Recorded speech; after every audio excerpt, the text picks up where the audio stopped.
सुप्रभातम सुप्रभातम सुप्रभातम। आज की ताजा खबर में आप सभी का बहुत बहुत बहुत स्वागत है। और वीडियो की शुरुआत वर्ल्ड इकोनॉमी के साथ ही करेंगे। और वर्ल्ड इकोनॉमी में जब हम इन्फ्लेशन की बातें कर रहे हैं तो कहीं ना कहीं डिसइन्फ्लेशन की बातें भी यहां पे सामने आ रही है। डिसइन्फ्लेशन क्या होता है? Inflation eight slow rate. तो ये डिसइन्फ्लेशन 2023 ये जो कैलेंडर ईयर होगा वो एशियन कंट्रीज में होगा, ऐसा मानना है। एक मॉर्गन स्टैनली की रिपोर्ट आई है, उसमें उन्होंने ऐसा बोला हुआ है। अब आपको लगेगा यार ये इन्फ्लेशन के बारे में तो हमने बहुत सुना है, बट ये डिसइन्फ्लेशन क्या अच्छा है, निगेटिव है, पॉजिटिव है? नॉर्मली ऐसा माना जाता है कि गुड इन्फ्लेशन जो होता है वो इकोनॉमी के ग्रोथ के लिए काफी अच्छा होता है। एंड दैट्स व्हाई जब भी सेंट्रल बैंक्स जो है एक रेंज ऑफ इन्फ्लेशन हमें हमारे सामने रखते हैं, जैसे कि इंडिया में ये 4 से 6% के बीच में आरबीआई ने रेंज रखी हुई है। डेवलप वर्ल्ड में यूएस जो है वो बोल रहा है कि 2% का inflation rate is good for them. So like that. अगर इसके अंडर ये इन्फ्लेशन रहता है तो इट्स अ गुड थिंग। तो यहां नॉर्मली ऐसा भी माना जाता है कि इन्फ्लेशन कम होना, प्राइसेस कम होना, ये ग्रोथ के लिए भी अच्छा नहीं होता है। बहुत ज्यादा अगर जरूरत से ज्यादा वो कम हो जाते हैं तो अब एशिया में ये पॉजिटिव है या निगेटिव है? बिकॉज अगर इन्फ्लेशन कम होगा या इन्फ्लेशन एट स्लो रेट रहेगा, सो ऑब्वियसली ग्रोथ के जो एक्सपेक्टेशन है वो भी वहां पे कम हो सकते हैं। So those economies which are dependent on their domestic consumption, I think those economies will do well, जिसमें इंडिया का नंबर आता है। और ये जो रिपोर्ट है उसमें ये भी उन्होंने बोला है कि शायद अब बहुत सारी जो एशियन इकोनॉमीज, एशियन कंट्रीज है, उनके जो सेंट्रल बैंकर्स है वो बहुत ज्यादा यहां से रेट हाइक नहीं करेंगे। रेट हाइक्स जो है वो पॉज हो सकती है फॉर सम टाइम, ऐसा उस रिपोर्ट में कहा गया है, which is going to be a positive thing for Indian economy. कि कल आप लोगों ने देखा होगा, वैसे मैं ये इंडियन इकोनॉमी में न्यूज कवर करना चाहता था, बट अभी यहां पे हम लिंक कर सकते हैं। कल आपने रिटेल इन्फ्लेशन का नंबर देखा होगा, दैट नंबर इज 6.77%। 3 महीने में लोएस्ट लेवल पे ये इन्फ्लेशन जा चुका है। दो आरबीआई का जो कंफर्टेबल लेवल है वो 4 to 6% के बीच में है, and it is above that 6.77% पे है।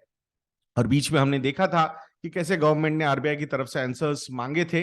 अब गवर्नमेंट को पता नहीं है, ऐसा नहीं है, गवर्नमेंट को भी पता है कि इन्फ्लेशन ज्यादा होने वाला है, बट उनको भी लगता है हम भी थोड़ा सा गुस्सा करते हैं, तुम भी थोड़ा सा डरने का मतलब चीज कर लेना, आके रिपोर्ट वगैरह कर देना, and those formalities are over. But everybody knows that कि RBI is working really very hard to control the rate of inflation. So from that point of view, it is on falling trend. It's a positive sign for India.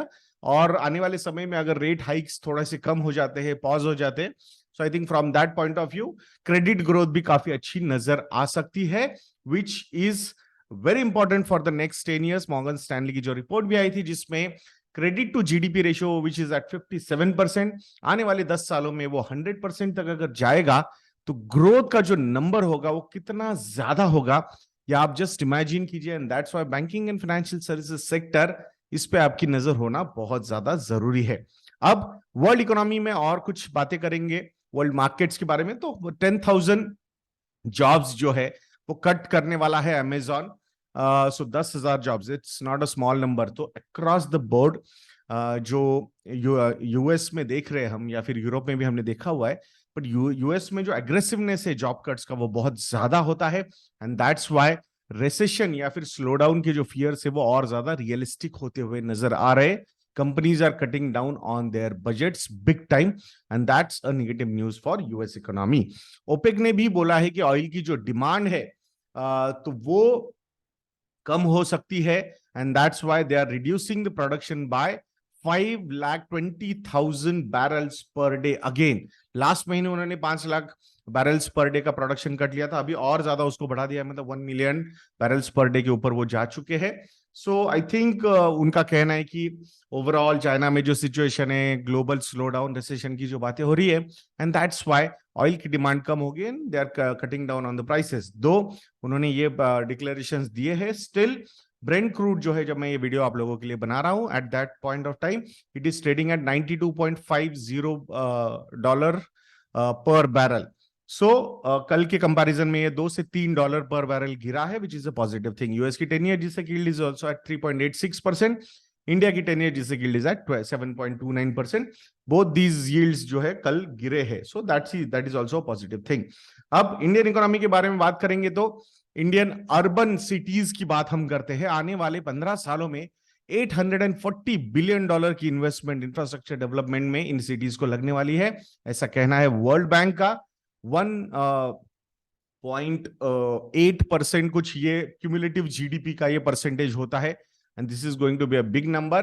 वैसे देखा जाएगा तो last 2 सालों में ये trend fall हुआ है। Actually spending on urban infrastructure has gone down majorly because of Covid. ये एक बहुत बड़ा रीजन उसका हो सकता है। टैक्स कलेक्शन वगैरह जो लोकल बॉडीज के वो भी वहां पे कम हुए थे, सो ऑब्वियसली पेस थोड़ा सा कम हुआ है, बट नाउ नॉर्मल सी वापस आई है तो डिमांड काफी ज्यादा है, and that's why infrastructure point of view से अगर आप बात करोगे, जिसमें डायरेक्टली अगर हम देखते हैं तो सीमेंट ये एक सेक्टर है, बहुत बड़ा बेनिफिशियरी इसका हो सकता है।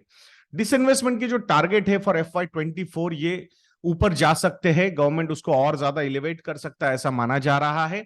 ये साल में अभी तक सिर्फ 24,000 करोड़ रुपए गवर्नमेंट ने रेज कर पाया। Government plan was for 65,000 crore rupees. Let's see होता है नहीं होता है। अगले साल IDBI का स्टेक सेल करके अच्छा खासा पैसा गवर्नमेंट रेज कर सकता है ऐसा माना जा रहा है।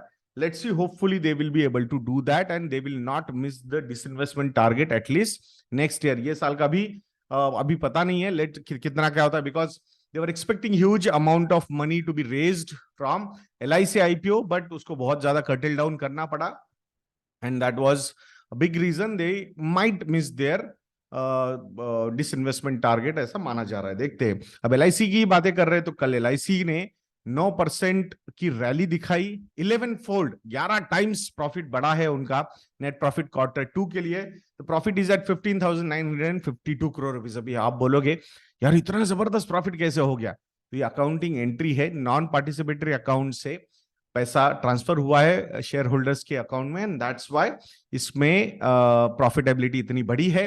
कंसिस्टेंटली इतना प्रॉफिट दे पाएगा क्या LIC, ये देखना बहुत ज्यादा जरूरी है। अकाउंटिंग एंट्री लेके प्रॉफिट दिखाना इज क्वाइट इजी, जो पेंडिंग था शायद वो दिखा दिया है, but on a continuous basis इतने ज्यादा प्रॉफिट्स दिखा सकती है कि LIC। यस, अगर वो एग्रेशन उन्होंने कंटिन्यू रखा तो वो दिखा सकते हैं, बट लेट्स सी कितना हो पाएगा वो।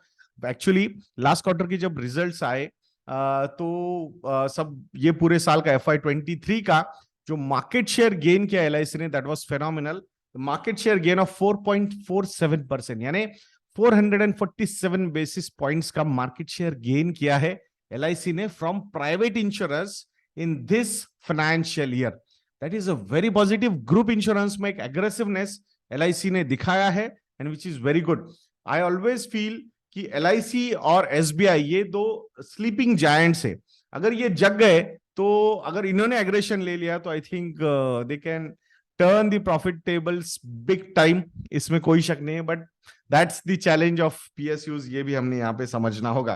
Current market share of LIC 67.72%, ये 62 और 63% के बीच में गया था लास्ट ईयर, तो वहां से अपना फिर से एक बार मार्केट शेयर गेन करने की कोशिश LIC ने यहाँ पे की है। This is good news for the share holders of LIC। So hopefully अगर ये ऐसे ही चीजें कंटिन्यू रही तो गवर्नमेंट को स्टेक सेल करने में ज्यादा मुश्किल नहीं होगा। डिमांड भी काफी अच्छी रह सकती है इस स्टॉक की, अगर ऐसी ही प्रॉफिटेबिलिटी और ग्रोथ कंपनी दिखाती रहेगी तो।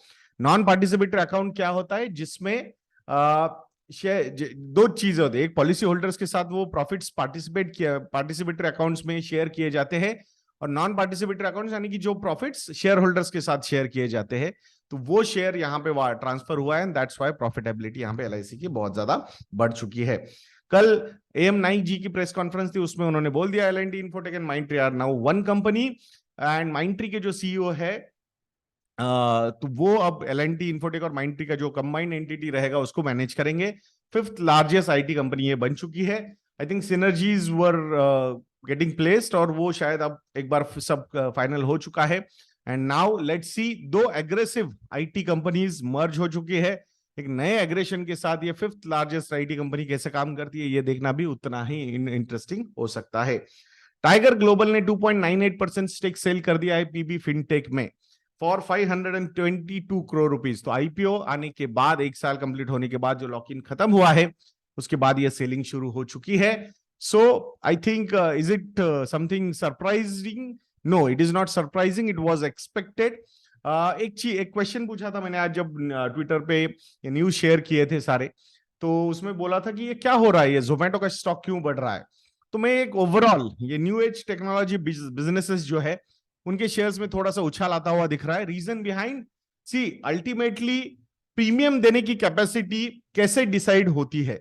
जब इंटरेस्ट रेट्स ऊपर चले जाते हैं, सो ऑब्वियसली जो कंजर्वेटिवनेस होता है इक्विटी इन्वेस्टर्स में वो बढ़ जाता है, एंड दैट्स व्हेन एक टिल्ट होता है टुवर्ड्स डिफेंसिव्स में डिफेंसिव सेक्टर्स भी आते हैं इक्विटी के, एंड डेट इंस्ट्रूमेंट्स भी आते हैं डेट एसेट क्लास में।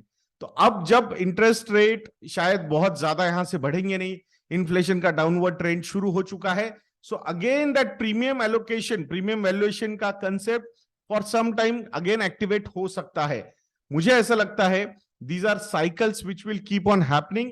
अल्टीमेटली जब तक कंपनी सस्टेनेबल प्रॉफिटेबिलिटी नहीं देती है, तब तक एक लॉन्ग टर्म प्रॉफिट मेकिंग की जर्नी शुरू होना थोड़ा सा डिफिकल्ट हो सकता है for the overall new age technology businesses. There will be specific businesses which are doing well and they will be valued at little higher valuations. That is a possibility, we cannot deny that. But अभी risk taking capacity again equity investors के पास वापस आ रही है, and that's why यहाँ पे again वो craziness market में वापस आ सकता है। I'm not suggesting कि Zomato का स्टॉक फिर से एक बार 150 160 तक जाएगा, बट अगर willingness institutional investors का बढ़ता है तो ऑटोमेटिकली वैल्यूएशंस में वो उछाल नजर आ सकता है। कल सीईओ जो है पेटीएम के मिस्टर विजय शेखर शर्मा जी, उन्होंने भी बोला है कि Paytm is on the path to profitability, and October के जो लोन डिसबर्समेंट्स है वो 387% बढ़े हैं year on year. So loan disbursements में एक एग्रेसिवनेस कंपनी लेती हुई नजर आ रही है, दो it is from distribution point of view, so they earn commission out of that.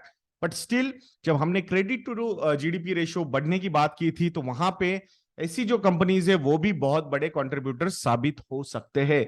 दो they are not lending from their own balance sheets, but they are working as distributors और distributing agents, and aggression उन्होंने काफी अच्छा लिया है। Plus जिस तरीके से उन्होंने जो मशीन से पेमेंट मशीन हमने देखी है ना पेटीएम की, आपको पेटीएम पे इतने पैसे रिसीव हुए, ऐसी मशीन नहीं लगाए अलग अलग मर्चेंट्स के पास, तो इसकी वजह से वो कैश फ्लो उनको समझ में आता है और लेंडिंग उन बिजनेसेस को करना काफी आसान हो जाता है इन कंपनीज को। सो आई थिंक ये भी एक बहुत बड़ा एडवांटेज इनके पास है। मोर देन 51 लाख मशीन्स उन्होंने अभी तक इंस्टॉल की है। So I think this is a big market for the company for loan disbursements, तो ये भी हमने यहाँ पे समझना जरूरी है। Cummins and Tata Motors team up to develop hydrogen powered engines. तो यहाँ ग्रीन एनर्जी, ग्रीन व्हीकल्स पे जो फोकस है, तो उसमें कमिंस ने ऐसा बोला है कि हमारा जो पहला हाइड्रोजन बेस्ड इंजन होगा वो इंडिया में ही हम रिलीज करेंगे, और टाटा मोटर्स के साथ वो डेवलप करने का प्लान कमिंस का चल रहा है। तो I think step in right direction by both the companies. SpiceJet post highest ever quarterly loss amid high fuel prices. तो स्पाइसजेट एक बहुत ही खराब फेज से जा रहा है, जो हाई क्रूड ऑयल के प्राइसेस है उसकी वजह से हाई एटीएफ प्राइसेस, तो इस वजह से लॉसेस जो है वो हाईएस्ट एवर कंपनी ने अभी तक रिपोर्ट किए हैं। So I think it is going to be a very difficult year और ईयर्स फॉर स्पाइसजेट, ऐसा माना जा रहा है। और जिस तरीके से एयर इंडिया फिर से एक बार फोकस्ड वे से काम कर रहा है, जो मर्जर्स वगैरह हो रहे हैं, आई फील जो सेकंड स्पॉट है विथ प्रॉपर मार्जिन शायद एयर इंडिया अचीव कर लेगा, एंड जो गैप है इंडिगो के साथ वो भी कम हो सकता है एयर इंडिया का। So let's see how things go ahead. So दोस्तों, हैप्पी दिवाली। ये प्रोमो कोड अभी भी हमारी वेबसाइट investindia.in पे एक्टिव है। हाईएस्ट एवर डिस्काउंट ऑफ 60% आपको मिलेगा investindia.in पे। तो मात्र 4,000 रुपए में आप हमारे मॉडल पोर्टफोलियोज को सब्सक्राइब कर सकते हो। कॉम्बो ऑफर्स 3 साल के सब्सक्रिप्शन के लिए अगर आप जाओगे, so then the discounts would be as high as 70 to 75% also। तो आशा करता हूं आप जरूर investindia.in को विजिट करके हैप्पी दिवाली ये प्रोमो कोड यूज करोगे। सो नेक्स्ट वीडियो में मिलते हैं दोस्तों। जय हिंद।